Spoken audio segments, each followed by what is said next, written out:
పరిపాలన అనుభవించారే గాని దాని స్వభావాన్ని ఎరుగరు. తమ మంచి చెడులకు పరిపాలనకు సంబంధం ఉంటుందని వారికి తెలీదు. వాళ్ళు సింహం గుర్తుని మాత్రమే ఆదరించారు.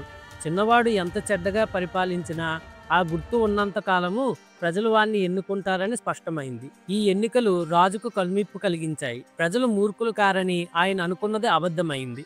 అంతేగాక ప్రజల గురించి తనకన్నా చిన్నవాడికే బాగా తెలుసని ఆయన గ్రహించాడు. ప్రజల అజ్ఞానం చేతనే చిన్నవాణ్ణి ఎన్నుకుంటున్నప్పుడు వాడికి రాజ్యం లేకుండా చేయటం ధర్మం కాదు. అలాగే తన అడుగుజాడల్లో రాజ్యపాలన చేసే సమర్థత గల పెద్దవాడికి రాజ్యం లేకుండా చేయడం కూడా అక్రమమే అవుతుంది. అందుచేత ఆయన రాజ్యాన్ని రెండుగా చీల్చాడు. ఇక ఆయన మఠానికి వెళ్ళిపోవటానికి కారణం విరక్తి.